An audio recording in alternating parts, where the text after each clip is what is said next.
हो बेसहारों को सहारा या रसूल अल्लाह, सहारा या रसूल। कहना चाहता हूँ कि आदम को सजदा क्यों किया गया? क्यों कि आदम जन्नत में पैदा हुए थे, आदम बड़े खूबसूरत थे।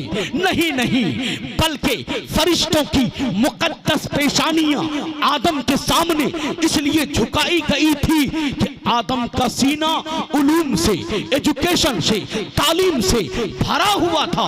उनके सीने में दुनियावी उलूम भी मुंतकिल कर दिए गए थे और अल्लाह की मारिफत का इल्म भी मुंतकिल कर दिया गया था।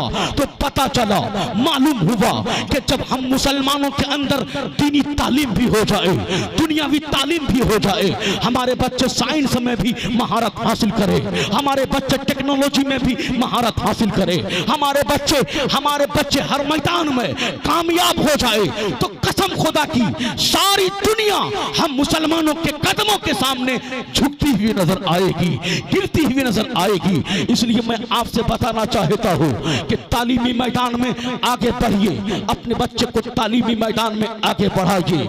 बहुत खेल चुके हैं हमारे बच्चे मोबाइल के जरिए अपने जहनों को बर्बाद करने वालों, मोबाइल के जरिए अपने जहनों को गंदा करने वालों।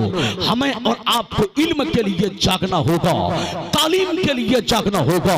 दुनिया के हर शोबे में, हर गोशे में, हर शोबे में हमारे इतना बच्चा जरूर हो कि अगर वो कुछ ना कर सकते हो तो कम से कम RSS के खिलाफ जो वो तंजीमें कायम करके मुसलमानों को मारने की कोशिश करते हैं, जेल में फंसाने की कोशिश करते हैं। इसलिए हमारा बेटा, आपका बेटा उनके इलाके में इतना ग्रेजुएट और आलामियार पर हो जाए कि अगर वो उन जालिमों का दिफा न कर सके तो उन जालिमों को उनके मिशन में कामयाब भी न होने दे, मुसलमानों को तबाह भी न होने दे। इसलिए आज हमारी जमाअतों में वकीलों का होना भी जरूरी है, आज हमारी जमाअत में इंजीनियरों का होना भी जरूरी है, आज हमारी जमाअत में DM का होना भी जरूरी है, आज हमारी जमाअत में जजों का होना भी जरूरी है।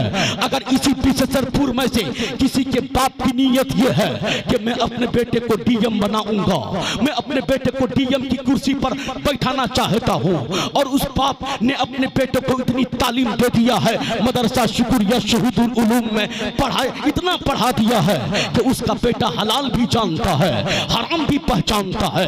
जब वो बच्चा DM की कुर्सी पर बैठेगा तो कहीं पे हिंदू मुस्लिम राइट हो तो वही गोलियां नहीं चलने देगा, वही मुसलमान बहनों की इज्जत और आबरू की हिफाजत करता हुआ नजर आएगा।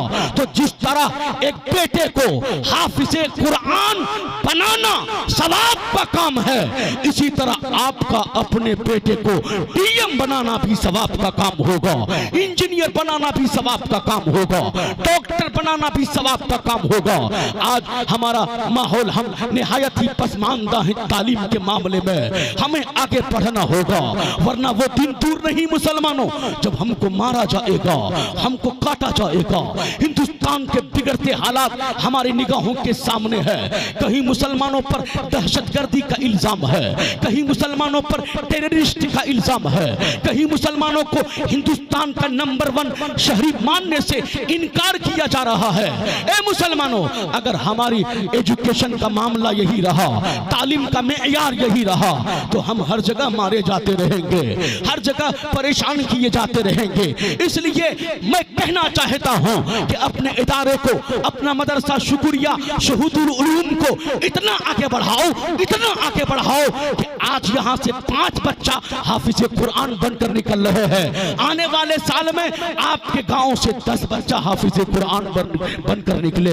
आगे और आगे बढ़ाइए, अपनी जेबे खास से, अपने लगन से, सदकात से, खैरात से देकर अपने इदारे को आगे बढ़ाइए, ताकि कल यही इदारा जब आगे आगे बढ़ेगा तो यहाँ से बच्चा वकील बनकर भी निकल सकता है, यहाँ से बच्चा इंजीनियर बनकर भी निकल सकता है। इसलिए हमें बेदार होना पड़ेगा और तालीमी मैदान में हमको जागना होगा, वरना तबाही हमारे आंगन में, वरना हम तबाह हो जाएंगे, बर्बाद हो जाएंगे। सल्तवन मुल्क हमारा 150 करोड़ से जायद आज हमारी आबादी है, मगर आज मुसलमानों को के ऊपर कहीं जुल्म ढाया जा रहा है, कहीं मारा जा रहा है, कहीं काटा जा रहा है, कहीं जेल की सलाखों में डालने की साजिशें हो रही है। वजह सिर्फ ये है कि हम तालीम में, एजुकेशन में हम बहुत पीछे हैं, हमें आगे आना होगा।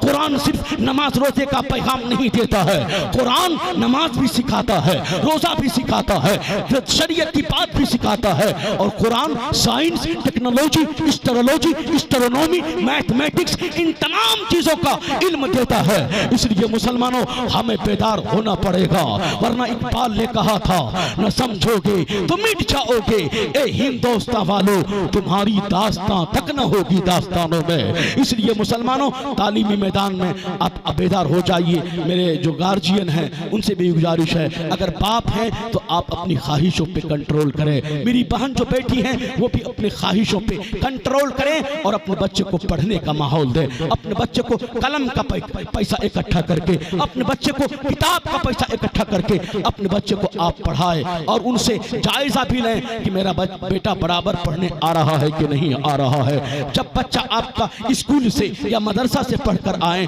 तो आप उनके से पूछा करें कि आपको आपके उस्ताद ने आज क्या पढ़ाया है, आपके टीचर ने क्या पढ़ाया है। वक्तन फवक्तन टीचरों और असातिज़ा से भी आप मिलते रहे। आप बेदार हो जाइए, आप अरबी पढ़िए, हिंदी पढ़िए, इंग्लिश पढ़िए, साइंस पढ़िए, मैथमेटिक्स पढ़िए, मगर कौम को बेदार समझ के पढ़िए, कौम का जज्बा लेकर पढ़िए और बेदार हो जाइए, नहीं तो मेरे मिल्लत के नौजवानों हमारा बहुत बुरा हाल होगा। इसलिए हमें और आपको चाहिए कि हम तालीमी मैदान में बेदार हो जाएं और इस दौर जदीद में अपने बच्चे को मसलक के आला हजरत की पहचान कराएं। तब न मेरा बच्चा जब ज़बान इंग्लिश का माहिर होगा, तब न आला हजरत की उर्दू किताबों को अंग्रेजी में ट्रांसलेट करके अहले अरब, अहले अंग्रेजों के सामने इमाम अहमद रजा की सच्चे अकाईद की तर्जमानी करता हुआ नजर आएगा। जब मेरा बच्चा अब इमाम अहमद रजा का इश्क का जाम पीकर हमारे बच्चे अंग्रेजी की तालीम हासिल करेंगे, हमारे बच्चे अरबी में महारत हासिल करेंगे, तो आला हजरत की किताब फतावा रज़विया को हमारे बच्चे अरबी में करते हुए नजर आएंगे, इंग्लिश में करते हुए नजर आएंगे। जब आला हजरत की यह किताब अरब ममालिक में पहुंचेगी, वहां के लोग पढ़ेंगे तो कहने पर मजबूर हो जाएंगे और ये कहेंगे कि माना तुझे अरब ने यगाना, गाया अरब ने तेरा तराना, माने है तुझको सारा जमाना, हम ये सुन्नत आला हजरत। इसलिए मुसलमानों हमें तालीमी मैदान में हम अपने बच्चे को आगे बढ़ाएं।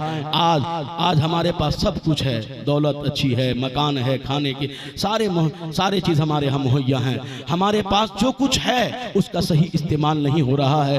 तो आज हमारे पास, आपके पास जो कुछ है उसका अगर सही इस्तेमाल हो जाए तो हिंदुस्तान क्या, चीन क्या, जर्मन क्या, पूरी दुनिया में मसल के अहले सुन्नत यानी मसल के आला हजरत का बोलबाला होता हुआ नजर आएगा और पूरी दुनिया ये कहने पर मजबूर हो जाएगी कि वादी रजा की कोहे हिमालय रजा का है, जिस समत देखिए वो इलाका रजा का है।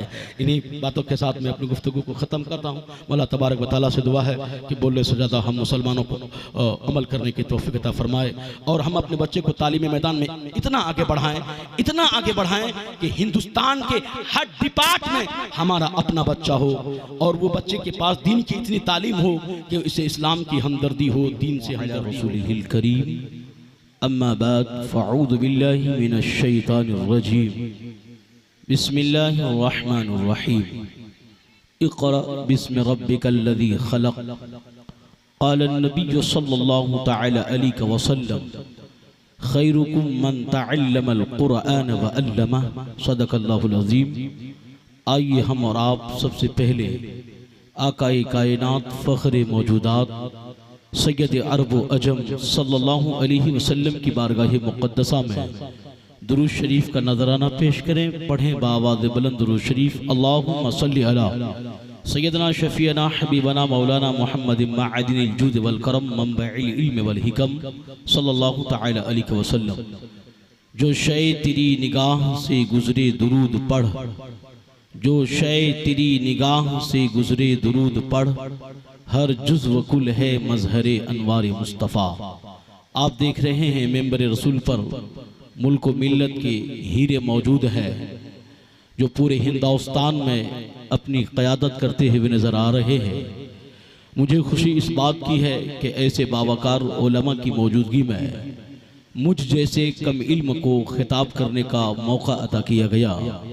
मेरे बाद एक बेहतरीन खिताब आप समाअत करने वाले हैं और इस जलसे को कामयाब बनाने के लिए इब्तदा से लेकर अब तक इस जलसे की कामयाबी की धुन में हज़रत हाफिज़ वक़ारी परवेज़ आलम साहब लगे हुए हैं। अल्लाह उन्हें जज़ाए खैर अता फरमाए। ये नकीब हिंदुस्तान आन बान शान के साथ मेंबर रसूल पर जलवा फिगन हैं। कारी अख्तर ज़िया नूरी, हाफिज़ कारी राहिल साहब, कारी शाहनवाज साहब, कारी तौसीफ़ साहब, हाफिज़ सरफराज साहब, नकीब इस्लाम तौकीर रज़ा नूरी साहब, ये सारे उलमा इकराम मेंबर शरीफ पर जलवा फिगन हैं। मैं चाहता हूँ कि इस जलसे से तालीम का, एजुकेशन का एक मैसेज आप तक पहुँचा दिया जाए कि इल्म की हकीकत क्या है, इल्म का इंसान से रिश्ता क्या है और दौरे हाजिर में इल्म की क्या ज़रूरत है। इसे जानने के लिए आपको इल्म और इंसान, इल्म क्या है उसे जानना पड़ेगा। मैं आपसे कहना चाहता हूँ मेरे मिल्लत के नौजवानों, इल्म की बड़ी अहमियत है। पूरी दुनिया में इल्म की बुनियाद पर लोग बड़े बड़े काम करते हैं। इन इल्म की बुनियाद पर इनकलाब बर्पा कर सकते हैं। नबी करीम सल्लल्लाहु अलैहि वसल्लम पर जब पहली वही का आगाज होता है, जनाब जिब्राईल अलैहिस्सलाम जब पहली वही लेके आते हैं, इक़रा बिस्मि रब्बिकल्लज़ी खलक़, read in the name of your lord who has created all that exist.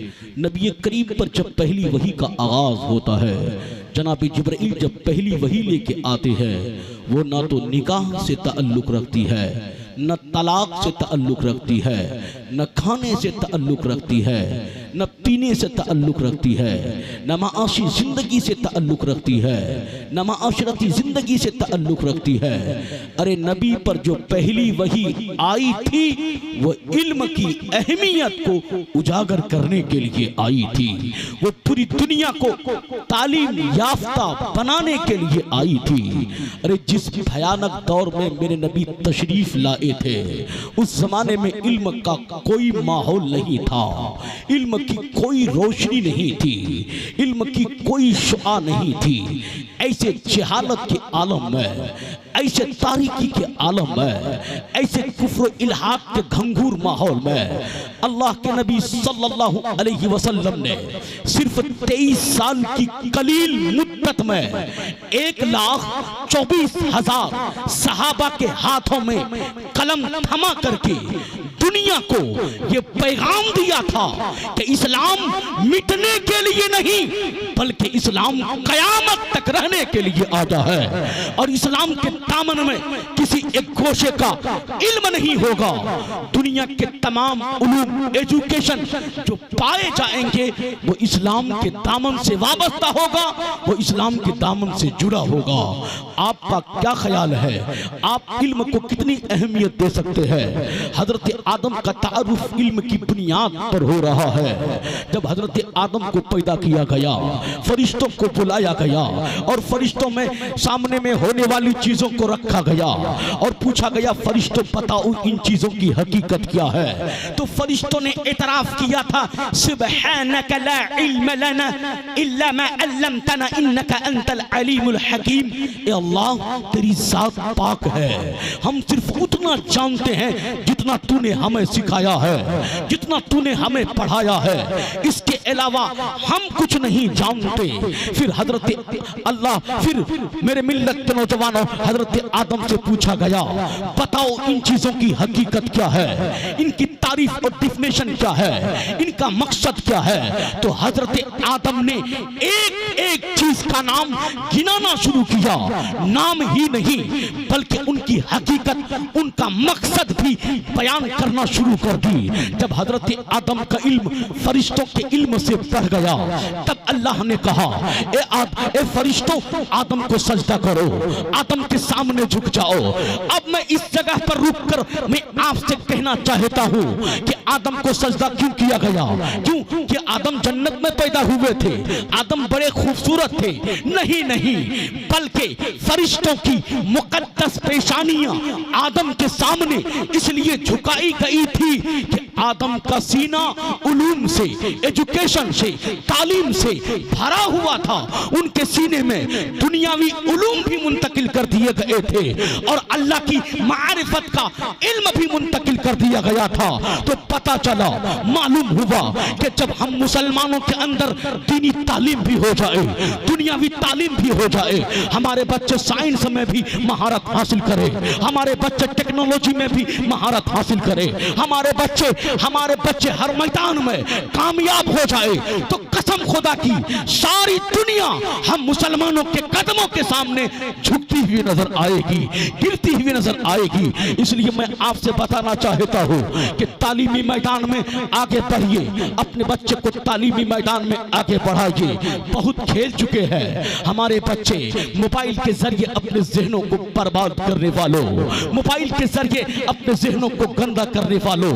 हमें और आपको इल्म के लिए जागना होगा, तालीम के लिए जागना होगा। दुनिया के हर शोबे में, हर गोशे में, हर शोबे में हमारे इतना बच्चा जरूर हो कि अगर वो कुछ ना कर सकते हो तो कम से कम RSS के खिलाफ जो वो तंजीमें कायम करके मुसलमानों को मारने की कोशिश करते हैं, जेल में फंसाने की कोशिश करते हैं। इसलिए हमारा बेटा, आपका बेटा उनके इलाके में इतना ग्रेजुएट और आलामियार पर हो जाए कि अगर वो उन जालिमों का दिफा न कर सके तो उन जालिमों को उनके मिशन में कामयाब भी न होने दे, मुसलमानों को तबाह भी न होने दे। इसलिए आज हमारी जमाअतों में वकीलों का होना भी जरूरी है, आज हमारी जमाअत में इंजीनियरों का होना भी जरूरी है, आज हमारी जमाअत में DM का होना भी जरूरी है, आज हमारी जमाअत में जजों का होना भी जरूरी है। अगर इसी पिछहत्तरपुर में से किसी के बाप की नीयत यह है कि मैं अपने बेटे को DM बनाऊंगा, मैं अपने बेटे को DM की कुर्सी पर बैठाना चाहता हूं, और उस बाप ने अपने बेटे को इतनी तालीम दे दिया है, मदरसा शुक्रिया शहीदुल उलूम में इतना पढ़ा दिया है कि उसका बेटा हलाल भी जानता है, हराम भी पहचानता है। जब वो बच्चा DM की कुर्सी पर बैठेगा तो कहीं पे हिंदू मुस्लिम राइट हो तो वही गोलियां नहीं चलने देगा, वही मुसलमान बहनों की इज्जत और आबरू की हिफाजत करता हुआ नजर आएगा। तो जिस तरह एक बेटे को हाफिज़े कुरान बनाना सवाब का काम है, इसी तरह आपका अपने बेटे को DM बनाना भी सवाब का काम होगा, इंजीनियर बनाना भी सवाब का काम होगा, डॉक्टर बनाना भी सवाब का काम होगा। आज हमारा माहौल, हम निहायत ही पसमानदा है तालीम के मामले में, हमें आगे बढ़ना होगा, वरना वो दिन दूर नहीं मुसलमानों जब हमको मारा जाएगा, हमको काटा जाएगा। हिंदुस्तान के बिगड़ते हालात हमारी निगाहों के सामने है। कहीं मुसलमानों पर दहशतगर्दी का इल्जाम है, कहीं मुसलमानों पर टेररिस्ट का इल्जाम है, कहीं मुसलमानों को हिंदुस्तान का नंबर 1 शहरी मानने से इनकार किया जा रहा है। ए मुसलमानों, अगर हमारी एजुकेशन का मामला यही रहा, तालीम का मेयार यही रहा, तो हम हर जगह मारे जाते रहेंगे, हर जगह परेशान किए जाते रहेंगे। इसलिए मैं कहना चाहता हूं कि अपने इदारे को, अपना मदरसा शुक्रिया शहीदुल उलूम को इतना आगे बढ़ाओ, इतना आगे बढ़ाओ कि आज यहां से 5 बच्चा हाफिज़े कुरान बनकर निकल रहे हैं। आने वाले साल में आपके गांव से 10 बच्चा हाफिज़े कुरान बनकर निकले। आगे और आगे बढ़ाइए, अपनी जेब खास से, अपने लगन से, सदकात से, खैरात से देकर अपने इदारे को आगे बढ़ाइए, ताकि कल यही इदारा जब आगे बढ़ेगा तो यहाँ से बच्चा वकील बनकर भी निकल सकता है, यहाँ से बच्चा इंजीनियर बनकर भी निकल सकता है। इसलिए हमें बेदार होना पड़ेगा और तालीमी मैदान में हमको जागना होगा, वरना तबाही हमारे आंगन में, वरना हम तबाह हो जाएंगे, बर्बाद हो जाएंगे। सल्तवन मुल्क हमारा 150 करोड़ से जायद आज हमारी आबादी है, मगर आज मुसलमानों को के ऊपर कहीं जुल्म ढाया जा रहा है, कहीं मारा जा रहा है, कहीं काटा जा रहा है, कहीं जेल की सलाखों में डालने की साजिशें हो रही है। वजह सिर्फ ये है कि हम तालीम में, एजुकेशन में हम बहुत पीछे हैं, हमें आगे आना होगा। कुरान सिर्फ नमाज रोजे का पैगाम नहीं देता है, कुरान नमाज भी सिखाता है, रोजा भी सिखाता है, शरीयत की बात भी सिखाता है, और Quran science, technology, astrology, astronomy, mathematics, इन तमाम चीजों का इल्म देता है। इसलिए मुसलमानों हमें बेदार होना पड़ेगा, वरना इकबाल ने कहा था, न समझोगे तो मिट जाओगे, ए हिंदुस्तान वालों तुम्हारी दास्तां तक न होगी दास्तानों में। इसलिए मुसलमानों तालीमी मैदान में आप बेदार हो जाइए। मेरे जो गार्जियन हैं उनसे भी गुजारिश है, अगर बाप हैं तो आप अपनी ख्वाहिशों पे कंट्रोल करें। मेरी बहन जो बेटी हैं वो भी अपनी ख्वाहिशों पे कंट्रोल करें और अपने बच्चे को पढ़ने का माहौल दें, अपने बच्चे को कलम का पैसा इकट्ठा करके, अपने बच्चे को किताब का पैसा इकट्ठा करके अपने बच्चे को आप पढ़ाएं, और उनसे जायजा भी लें कि मेरा बेटा बराबर पढ़ने आ रहा है कि नहीं आ रहा है। जब बच्चा आपका स्कूल से या मदरसा से पढ़कर आए तो आप उनके से पूछा करें कि आपको आपके उस्ताद ने आज क्या पढ़ाया है, आपके टीचर ने क्या पढ़ाया है। वक्तन फवक्तन टीचरों और असातिज़ा से भी आप मिलते रहे। आप बेदार हो जाइए, आप अरबी पढ़िए, हिंदी पढ़िए, इंग्लिश पढ़िए, साइंस पढ़िए, मैथमेटिक्स पढ़िए, मगर कौम को बेदार समझ के पढ़िए, कौम का जज्बा लेकर पढ़िए और बेदार हो जाइए। नहीं तो मेरे मिल्लत के नौजवानों हमारा बहुत बुरा हाल होगा। इसलिए हमें और आपको चाहिए कि हम तालीमी मैदान में बेदार हो जाएं और इस दौर जदीद में अपने बच्चे को मसल के आला हजरत की पहचान कराएं। तब न मेरा बच्चा जब ज़बान इंग्लिश का माहिर होगा, तब न आला हजरत की उर्दू किताबों को अंग्रेजी में ट्रांसलेट करके अहले अरब, अहले अंग्रेजों के सामने इमाम अहमद रजा की सच्चे अकाईद की तर्जमानी करता हुआ नजर आएगा। जब मेरा बच्चा अब इमाम अहमद रजा का इश्क का जाम पीकर हमारे बच्चे अंग्रेजी की तालीम हासिल करेंगे, हमारे बच्चे अरबी में महारत हासिल करेंगे, तो आला हजरत की किताब फतावा रज़विया को हमारे बच्चे अरबी में करते हुए नजर आएंगे, इंग्लिश में करते हुए नजर आएंगे। जब आला हजरत की यह किताब अरब ममालिक में पहुंचेगी, वहां के लोग पढ़ेंगे तो कहने पर मजबूर हो जाएंगे और ये कहेंगे कि माना तुझे अरब ने यगाना, गाया अरब ने तेरा तराना, माने है तुझको सारा जमाना, हम ये सुन्नत आला हजरत। इसलिए मुसलमानों हमें तालीमी मैदान में हम अपने बच्चे को आगे बढ़ाएं। आज हमारे पास सब कुछ है, दौलत अच्छी है, मकान है, खाने के सारे चीज़ हमारे हम मुहैया हैं। हमारे पास जो कुछ है उसका सही इस्तेमाल नहीं हो रहा है, तो आज हमारे पास आपके पास जो कुछ है उसका अगर सही इस्तेमाल हो जाए तो हिंदुस्तान क्या, चीन क्या, जर्मन क्या, पूरी दुनिया में मसल के अहले सुन्नत यानी मसल के आला हजरत का बोलबाला होता हुआ नजर आएगा और पूरी दुनिया ये कहने पर मजबूर हो जाएगी कि वादी रजा की कोहे हिमालय रजा का है, जिस समत देखिए वो इलाका रजा का है। इन्हीं बातों के साथ मैं अपनी गुफ्तगू को ख़त्म करता हूँ। मौला तबारक व तआला से दुआ है कि बोलने से ज़्यादा हम मुसलमानों को अमल करने की तौफीक अता फरमाए और हम अपने बच्चे को तालीमी मैदान में इतना आगे बढ़ाएं कि हिंदुस्तान के हर डिपार्ट में हमारा अपना बच्चा हो और वो बच्चे के पास दीन की इतनी तालीम हो कि इसे इस्लाम की हमदर्दी हो, दीन से हमदर्दी हो।